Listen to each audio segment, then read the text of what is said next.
Papou.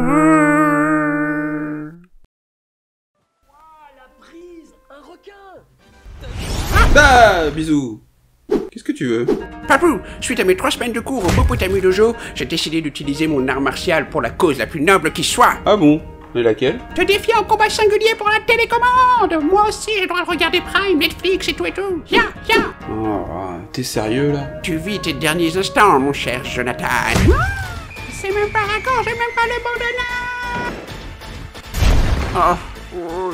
Alors, calmé? Oui, Papou, mais c'est incroyable. D'où tires-tu une telle puissance? Eh bien, ça tombe bien. La réponse est au programme.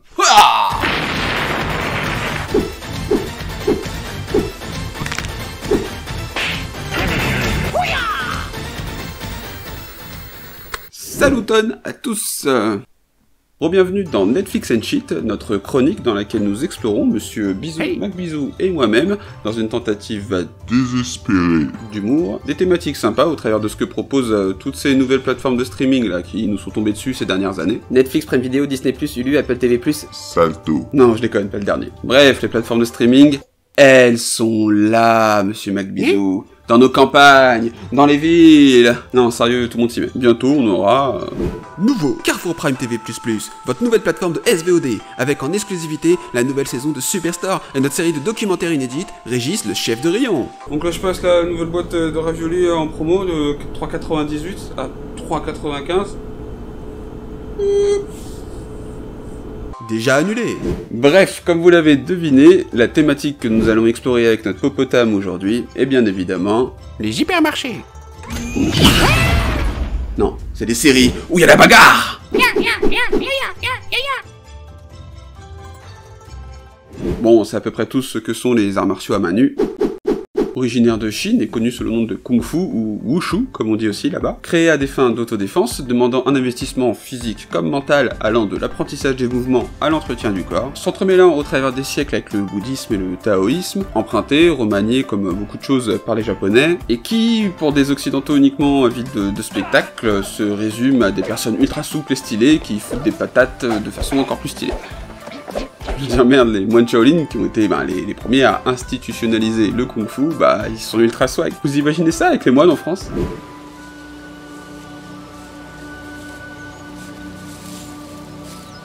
Oh là, votre santé. Désolé de vous importuner, mais nous allons devoir vous destituer de tous vos biens. Tout ce que vous voudrez, jeune malandrin. Mais avant cela... Avec lui furent sacrifiés 2 brigands. L'un à sa droite. Et l'autre à sa gauche. Mathieu, 2738.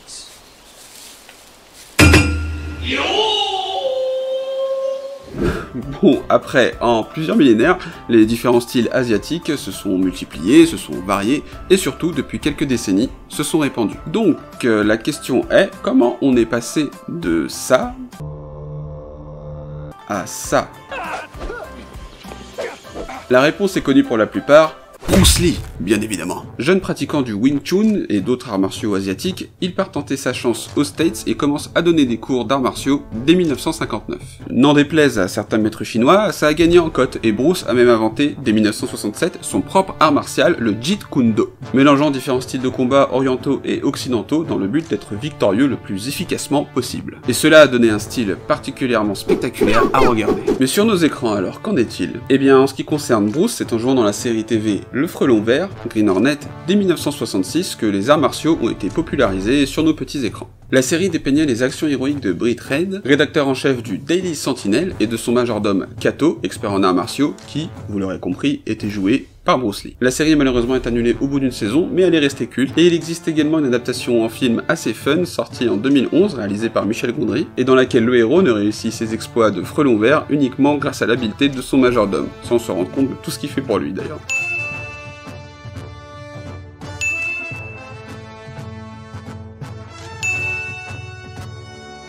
Par la suite, Bruce a joué dans le film La Fureur de Dragon en 1973, dans lequel il pète la gueule à Chuck Norris, putain, et qui a propulsé sa popularité et celle de son art, notamment dans les films qui ont suivi.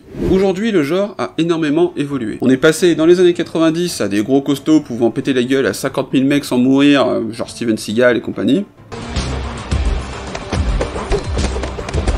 plein de mélanges de genres, style les gens font du kung-fu alors qu'on est au 22e siècle, des trucs comme ça. Et cela notamment depuis l'ère Matrix qui a donné un sacré coup de jeune au genre via un détournement de l'art assez osé, mais qui n'était pas sans rappeler certains films chinois de l'époque. Bref, ok, la baston, c'est cool, mais du coup, est-ce que les plateformes de streaming ont aidé à faire perdurer le mouvement? Bisous et moi-même allons explorer quelques œuvres, de la moins à la plus familiale, afin qu'on ait une vision de la démocratisation du genre. Cet ordre indique également que l'on va commencer par la série la plus violente.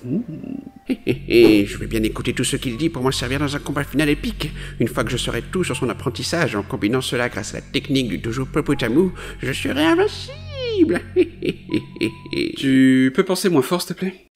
Vois-tu, Bisou, j'ai appris à me battre il y a de cela 2 ans, quand j'ai décidé d'aller trouver les grands maîtres de la vitesse, de la sagesse et de la force.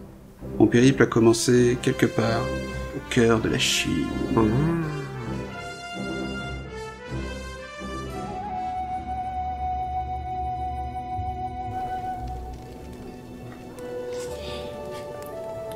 Bonjour, je recherche le grand maître, Bavu Wong Bavu.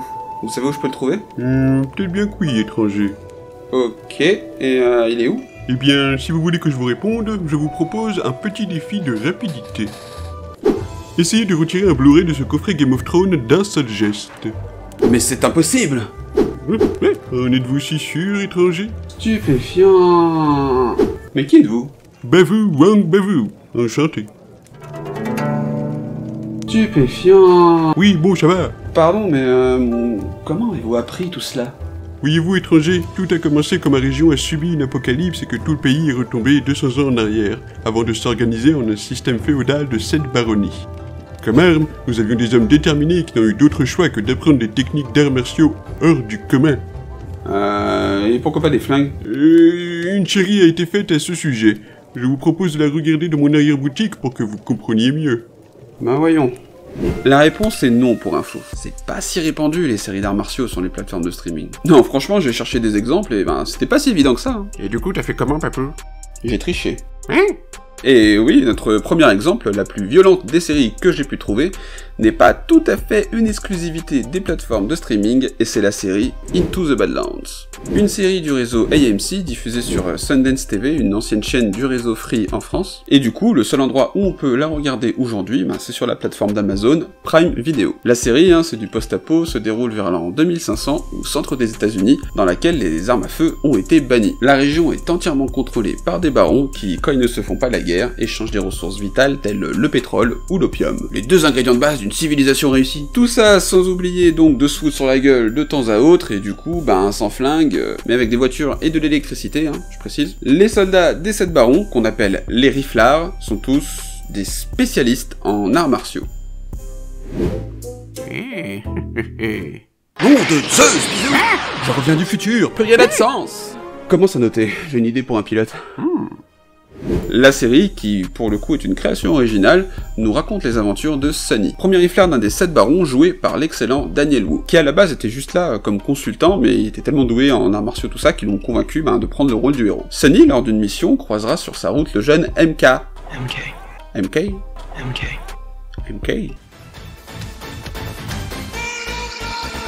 Bref, il croisera la route d'un jeune homme dont les origines inconnues semblent liées à la mythique cité d'Azra, où les gens semblent un petit peu moins sauvages que le reste du monde. Sunny, notre héros, devra jongler entre son rôle de régent, de futur papa qui n'a pas le droit d'être papa, et de sa recherche utopiste d'une sous-Atlantide. Ça fait beaucoup. Mais heureusement pour lui, c'est une bête en arts martiaux.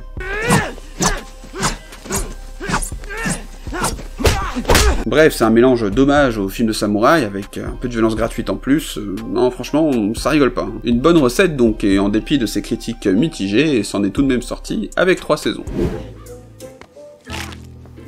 Ah ouais, ça rigole pas là, brisage de nuque direct après 30 secondes d'épisode. Eh oui, c'est ça la rapidité, fils.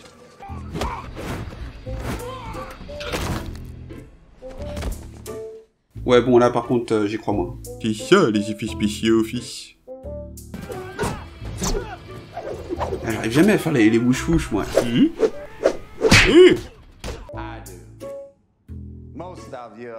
Alors c'est lui le baron que sert notre héros. Lui, Le type là, qui parle comme un prêtre luthérien du Texas, qui a une tumeur qui le fragilise tellement qu'on pourrait l'assassiner 8 fois par jour, mais c'est une bête au kung-fu, hein, normal. N'insulte pas mon enseignement, mon enfant! Oh, le héros il se fait tatouer un trait pour chacune de ses victimes. Stylé ça. Et ça, tu vois, c'est quand j'ai fini Dark Souls 1, 2 et 3 en mode difficile. Impressionné, hein. Autant Daniel Wu il a un look ultra stylé, hein. Autant le look des mecs de la veuve, je m'y fais pas. On dirait une armée de Charlie Winston, vous trouvez pas? Et comment vous... Fiston, je suis tellement rapide que mon style change toutes les 160 secondes. Alors c'est elle, la terrible baronne veuve dont tout le monde parle. Ça doit être galère quand même de se battre avec tes talons, elle... Ah, je suppose que ça doit exciter les chefs de chantier. Donc, comme tu peux le voir, le jeune MK... Qui? MK quoi. Ah, MK comme... Ah non, le fais pas, non. Bref, si quelqu'un le fait saigner, il devient super fort et rapide. Comme moi, mon enfant. Si on le fait saigner... Ah, c'est un peu comme dans ce manga, là, l'attaque des titans. L'attaque des titans, c'est ce manga là où il y a des gros monstres malaisants qui attaquent des villes enclavées. Vraiment? Intéressant. Je vais tous vous manger. Bon, c'est sympa, hein, mais c'est pas assez solide, hein, franchement. Dès que quelqu'un fait un truc en scratch, il y en a toujours un qui écoute aux portes, personne fait confiance à personne, donc on sait même plus quelle équipe elle est la bonne, et puis... Oh putain, le méchant dans Avatar! Mon colonel, vous prenez feu! Bah oui, c'est vrai, tiens. Bon, on va arrêter là, je crois, maître Wang Bavu. Mais nous avons déjà terminé, fils. Hein? Déjà? Quelle rapidité! Eh oui, mon enfant, tu connais désormais le secret de la rapidité. Sautez des épisodes et faire un boss rapide. Bref, essayez maintenant de relever mon défi.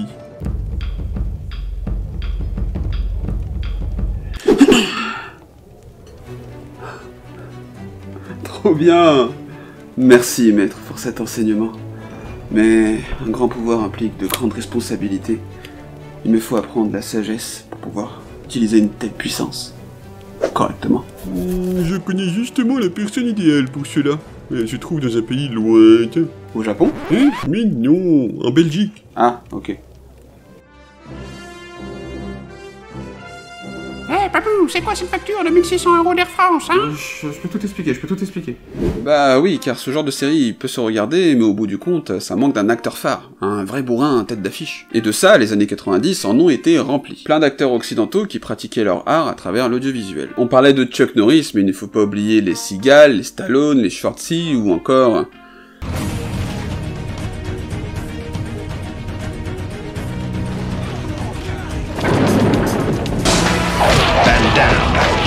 Jean-Claude Van Damme. Jean-Claude Van Damme. Jean-Claude Van Damme.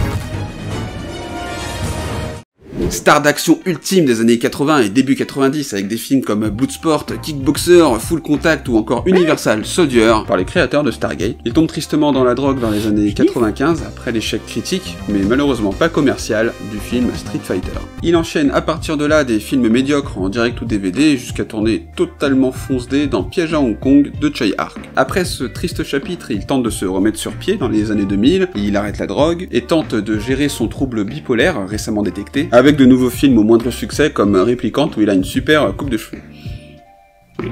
Tu te changes hyper vite toi, dis donc. Merci. Le problème de sa remontada viendra cette fois de ses apparitions publiques. Pour moi la plus marquante et qui aura un petit peu lancé tout ce truc, c'est lors de sa venue sur le plateau de la première télé-réalité française Love Story en 2001.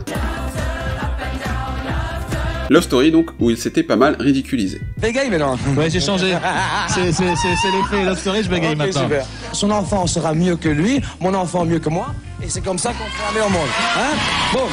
Et une ceinture, ça, c'est bien aussi pour tenir le pantalon. Hein? Ouais. Je ne sais pas. Attendez, laissez-moi parler comme moi je pense la vie. Elles sont ici. Ah, stop, arrêtez l'éclatement. Merde, arrêtez cette histoire. Il enchaînera ensuite les interviews What the fuck et deviendra la raillerie des médias et du public. La mer du Nord, pour moi quand j'étais jeune,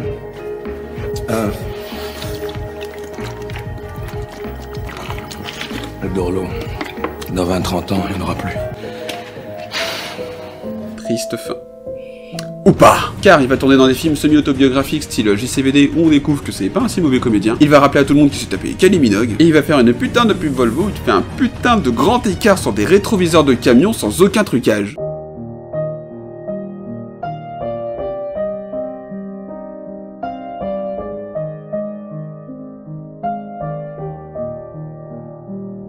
Et ouais, mon gars.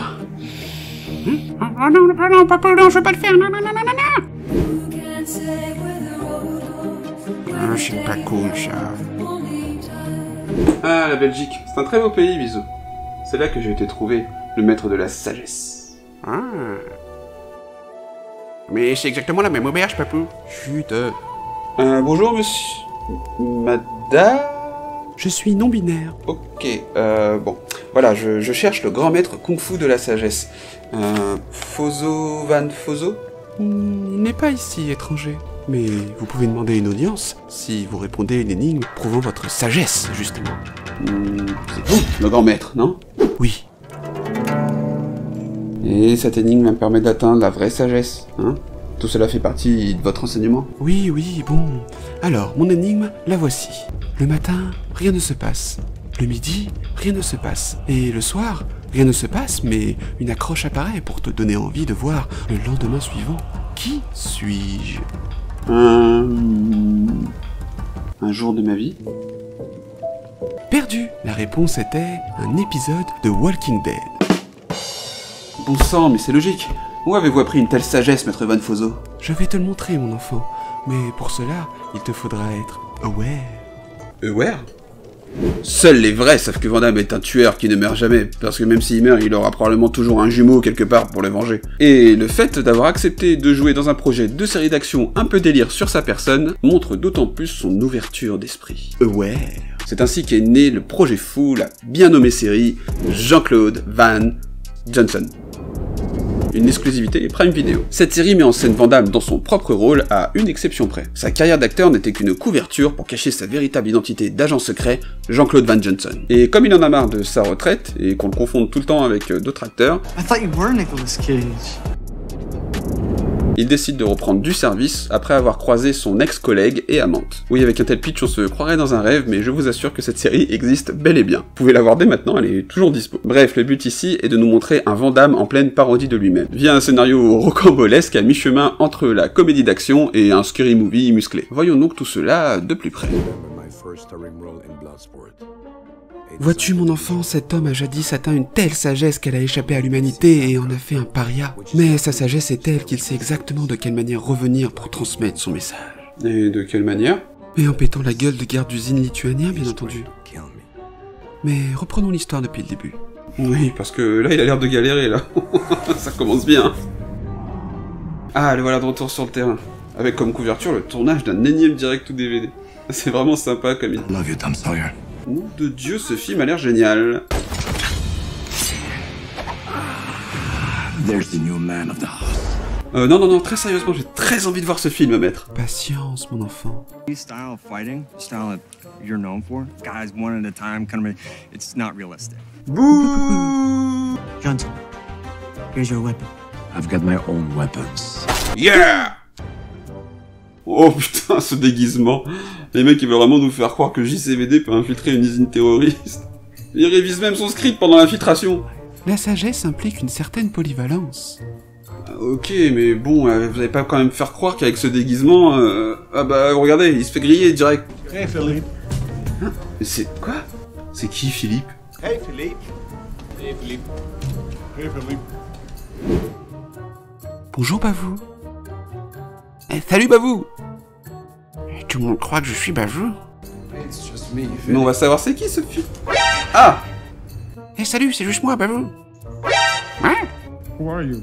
Qui es-tu? I'm you. From the future. You're not me from the future. What? Black matter cannot occupy like space. Time come. But, in Looper, Bruce Willis and Joseph Gordon-Levitt touched many times. Ok, c'est génial. Eh oui, mon enfant, l'ironie et la parodie sont des notions de sagesse quand elles transmettent l'amour de la culture et l'amour tout court. Ouais, enfin là, il va se faire... Ouais, j'y sais.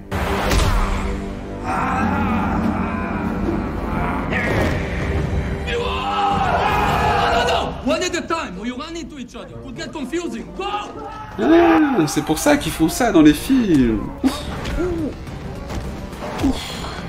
Oh là là là là. Oh, en plus, il y a le boss de fin là. Oh là là, il va le... Oh, oh, c'est le coup de Johnny Cage. Qui est Johnny Cage, mon enfant? C'est, vous savez, le perso, là, de jeu de baston. Ah non, non, ne le dis pas, par pitié, non. Et on finit avec l'usine qui explose sans aucune raison cohérente. La base. Ah, c'est pas mal, maître, hein. Je pense que ce pilote résume bien, pour le coup, le reste de la série. JC, we have to hurry. The time war is coming. Non, bon bah, pas du tout, en fait. Bon. C'est cool, en tout cas. Alors... Bien, on va vérifier si tu as gagné en sagesse à présent. Réponds à cette énigme. J'ai vécu 9 saisons de trop et je... Walking Dead? Bravo! Tu as parfaitement compris la subtilité sino-belge qui fait appel à l'humilité de ton âme et qui... Ok. Bon, là, par contre, faut que j'y aille, parce que j'ai plus trop envie de vous parler. Il est où le prochain maître? C'est un Californien qui va t'enseigner le 3e pilier de l'enseignement suprême. La force! Ok, je pars pour Los Angeles. Okinawa. Logique. Oui? Bonjour, maître ça va le faire, huissier de justice, je suis ici pour saisir vos biens suite à des impayés de billets d'avion. Parlons à présent d'autres arts martiaux que le kung-fu. Certes, le principe des arts martiaux orientaux à main nue vient de Chine, ainsi que sa mondialisation. En effet, après Bruce Lee, on a eu d'autres séries sur cet art, comme kung-fu dans les années 70 avec David Carradine, Bill dans Kill Bill, tout ça, sur un moine Shaolin qui parcourt le Far West américain. À noter que David Carradine n'était pas du tout chinois, ce qui a bien énervé Bruce Lee à l'époque, qui voulait le rôle. David Carradine, c'est pas celui qui s'est tué en asphyxie auto-érotique? Non, tu ne parles pas de David comme ça. Ok. Bref, la série a d'ailleurs eu une suite avec Carradine, Kung Fu, la légende continue. Mais dans les années 80 et 90, justement, ce n'était pas à des cours d'arts martiaux chinois qu'on inscrivait nos enfants, non. C'était à des cours d'arts martiaux japonais, qui avaient un peu piqué la cote au Kung Fu à l'époque. On parle ici de judo, et bien sûr, de karaté.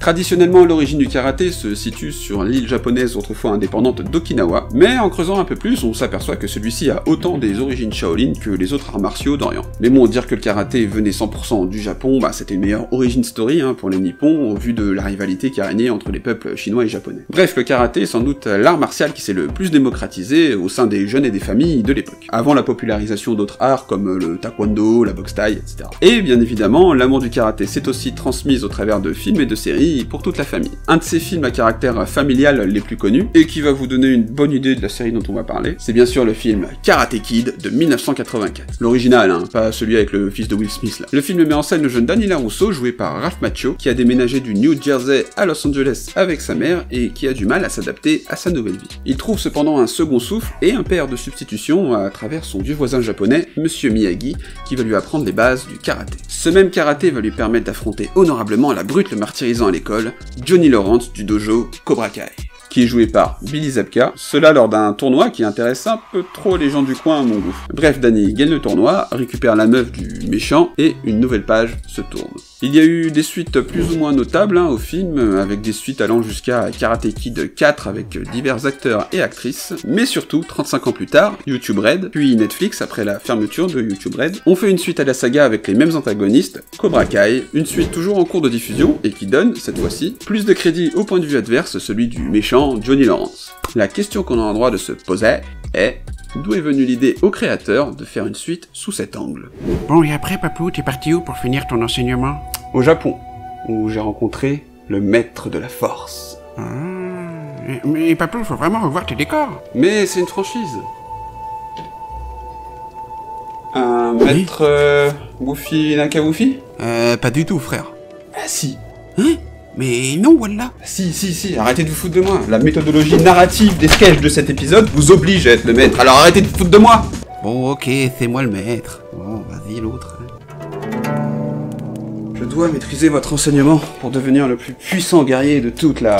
C'est pas compliqué, frère. Le point de Booba te permet de tout améliorer par la force. Le point de Bouddha? Eh non, frère. Le point de Booba. Attends, regarde, je te montre. Et hop. Encore un coffret DVD. Je vais devoir le casser, c'est ça? Ya. Voilà le travail. Par tous les moines, c'est même encore emballé. Quelle force de persuasion. Je vais essayer. Là!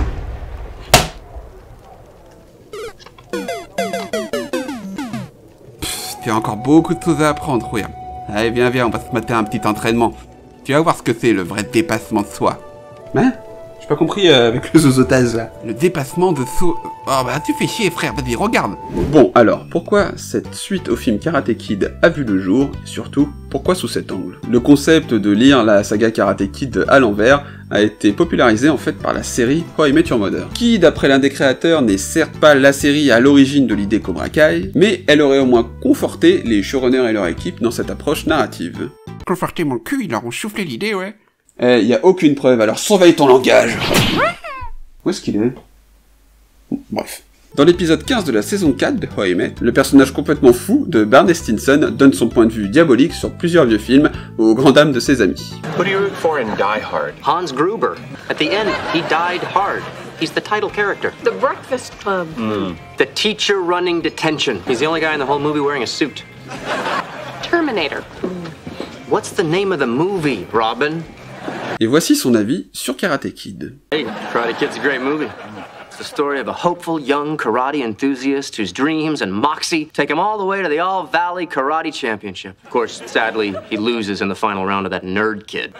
But he learns an important lesson about gracefully accepting defeat. Wait, when you watch The Karate Kid, you actually root for that mean blonde boy? No. I root for the scrawny loser from New Jersey who barely even knows karate. When I watch The Karate Kid, I root for the Karate Kid, Johnny Lawrence from the Cobra Kai Dojo. Get your head out of your ass, Lily. La série a fait mieux encore dans l'épisode 22 de la saison 8 où, lors de l'enterrement de vie de garçon de Barney, les deux acteurs de Karate Kid sont réunis pour le surprendre. Mieux encore, Billy Zabka, l'acteur jouant Johnny Lawrence, participe de façon récurrente à la saison finale de la série comme témoin de Barney, en ironisant sans cesse sur son passé de jeune antagoniste. It happened everywhere I went. Somehow, people always had popcorn. Bref, How I Met nous a en fait préposé un concept, un test d'alchimie fonctionnelle réunissant les acteurs toujours d'attaque, et aussi un sentiment de nostalgie ironique qui s'avéra bankable. Tous ces aspects rappellent beaucoup l'esprit véhiculé dans la nouvelle série Cobra Kai, qui montre le personnage déchu de Johnny Lawrence recréer son dojo Cobra Kai pour aider les jeunes du quartier à se défendre, avec un Danny LaRusso, devenu concessionnaire automobile, qui ne l'entend pas de cette oreille, car pour lui le nom de Cobra Kai ne fait vent qu'un ramassis de brutes de sa jeunesse. Cette dualité mènera à plein d'intrigues emplies de nostalgie 80s un peu beauf, deux jeunes lycéens qui font du karaté comme dans les films, et un ensemble feel-good familial assez décalé. Une super recette donc. Bref, merci à How I Met Your Mother d'avoir conforté les créateurs dans cette approche. Même si pour moi ils ont limite bénéficié d'un pilote gratuit, mais bon, passons et regardons à quoi ça ressemble. Sérieux, maître, c'est ça pour vous le héros incarnant la force? Le mec est toujours un loser 35 ans après sa défaite, ses a priori racistes et sexistes montrent que sa tête a jamais quitté les années 80. I'm Miguel. My family and I just moved into 109. Great, more immigrants. Tous les 2 mètres, il voit ou il entend la pub du gamin qui l'a déglingué, et il fait des petits boulots de misère, là, genre on va tout faire. Oui, mais il conduit une Pontiac Firebird. La vraie force, Rouya, c'est de savoir se relever après une défaite. Regarde encore. Il fait même caca chez ses clients. You said that's where I was supposed to go. Yeah, I didn't know you were gonna take a shit. Okay. D'ailleurs, ça me fait penser, maître, où sont vos toilettes? Ah, pas question, mon garçon. J'ai vu le bucket de KFC dans ta voiture. En tout cas, ce héros, il a rien de noble. Hein. Le soir, il picole tout seul, en regardant le Top Gun du pauvre, là. Oui, mais ce film l'inspire à se relever. Banzai! Daniel LaRusso here for LaRusso Auto. Putain, c'est pire qu'une pub YouTube, Raph Mathieu. Ah bon, après, pas de quoi être obsédé par sa défaite 35 ans après. Mais qu'est-ce qui vous arrive, Marc? Désolé, patron, c'est encore un flashback. J'avais 11 ans. J'étais en Ligue Poussin et on était à ça de marquer pour la victoire. Puis ce salopard d'Olivier Hatton. J'en ai rien à carrer de votre histoire, Landers. Vous allez me faire vos bilans comptables tout de suite, hein, et pas pour demain. Peu importe l'amertume, garçon, la vraie force c'est de savoir quand choisir de se battre. Et une scène de sa vie va tout changer dans cette épicerie où est probablement né le Covid.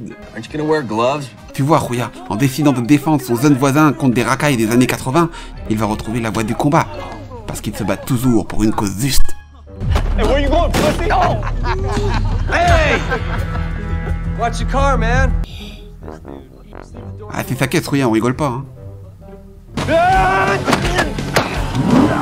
What's the matter? Having trouble breathing? Hey! Get off the kid! Hey! Ah bah oui, hein, quand t'as pas ton attestation... Ah merde, la Pontiac! What the... What are we gonna do, guys? What are we gonna do? We have to call the police. Can't. My parents will kill me. What the hell are you doing? Ah, ça recontextualise pas mal le film d'horreur d'un coup. Oui, mais c'est une excuse pour revoir son rival de toujours. Danny LaRusso. Qui ça? Désolé, hein, mais c'est encore avec ce otage là. Ah, te fous pas de moi, gamin, regarde. Oh, en plus, la nana qui était dans sa caisse qui a pété sa Pontiac, c'est sa fille à LaRusso. Ça va chier. Mais non, Rouya, la vraie force, c'est de savoir faire passer sa race dans une noble cause. Avec le seul véritable art martial digne de ce nom, le premier à avoir eu la cote dans ton pays, bien avant tous ces autres styles de bobo là. So last night, was that like Taekwondo or Jiu-Jitsu or MMA or something? It's karate. Old school karate. Yeah. Une noble cause, vous voulez dire You're gonna be my karate teacher? No. I'm gonna be your sensei. Yeah. Tu vois, Rouya, c'est ça la vraie force. Aider les jeunes du quartier à se défendre. Ouais, c'est sûr, hein. Avec une cause aussi noble, qu'est-ce qui pourrait mal se passer?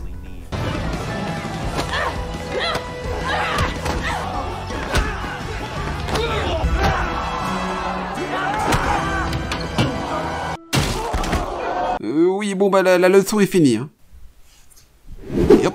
Maintenant tu sais où tu dois concentrer ta force. Allez, frappe ce coffret, Rouya, et rends-moi fier. Vous voulez dire que la vraie force, c'est de ne jamais abandonner? Comme ma chaîne YouTube?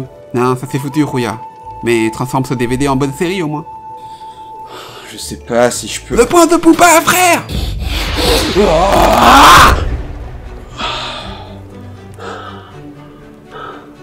Tu maîtrises à présent parfaitement toutes les voies des arts martiaux.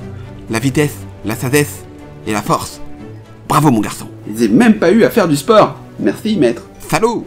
Voilà, on a à peu près fait le tour du genre sur la scène du streaming. On en a eu pour tous les goûts et pour tous les âges surtout. Mais on remarque surtout qu'il n'y en a pas tant que ça. Ah oui, les plateformes de streaming suivent surtout la mode, et la popularité des films et séries d'arts martiaux depuis les années 2000 étant en baisse, ben c'est un peu devenu limite un genre de niche. On a plus de chances de trouver une saga de super-héros sur Netflix qu'une super saga de kung-fu, quoi. Enfin déjà que les arts martiaux comme genre c'est une tonalité très particulière à définir. On doit juger l'aspect filmique, ou juste les chorégraphies, ou tout le reste. On a des œuvres dures à dénicher dans cette nouvelle ère audiovisuelle qui s'est ouverte à nous ces dernières années. Mais bon, les créations foisonnent dans les Netflix and shit, et rien ne les empêche de pouvoir en créer de nouvelles hypes. Et puis après tout, ce genre ne peut que perdurer, car peu importe notre âge, c'est ce genre qui nous donne le plus la patate.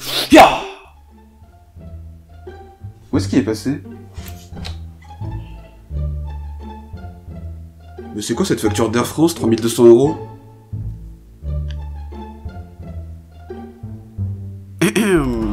Je suis ici, papou. Ah bah, je m'inquiétais. T'étais où?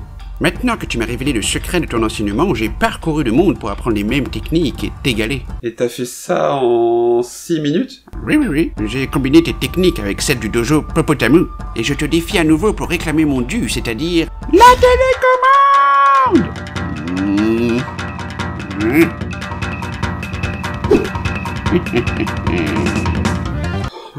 Plus tu regardes que des trucs de merde, quoi. Genre...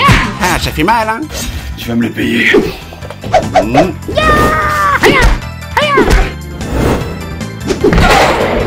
mais c'est pas fini! Oh, non. Esquive! Coup d'œil! Tu t'es en effet amélioré, mais tu n'es pas le seul à maîtriser les coups. Et hop là! Ah non! Hein?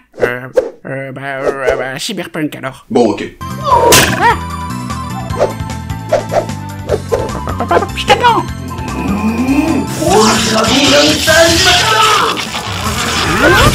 Qui est de la crue de la province de Jijian!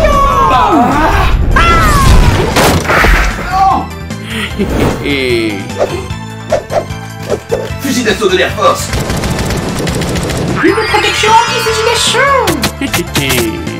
On avait dit pas de bulle de protection. Ouais, on avait dit pas les fusils non plus, hein. Non mais... Ouais, ça. Test PCR de Maître Castex. Non, pas ça, papou, c'est une torture. Tu ne le sais pas encore, mais tu es déjà mort.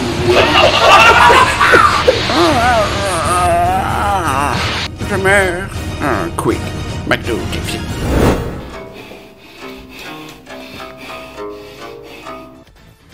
Finish him!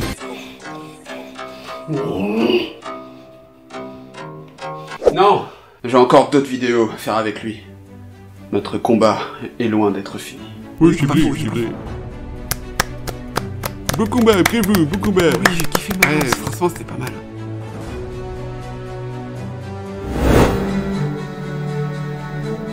Oh, j'ai encore perdu. C'est bon, Papou, t'as gagné. Tu peux la garder, ta télécommande. Ah, tu reconnais enfin ma supériorité. Gna gna gna gna gna gna. Bon, allez, on en fait une autre. Qui te double? Bon, si tu veux, je joue Cliffhanger, hein, c'est plus facile à battre. Je sais pas, je préférais jouer à un autre jeu. J'aimerais bien jouer à... Oh non, non, s'il te plaît, non, non, j'ai mal aux oreilles, non. Animal Crossing!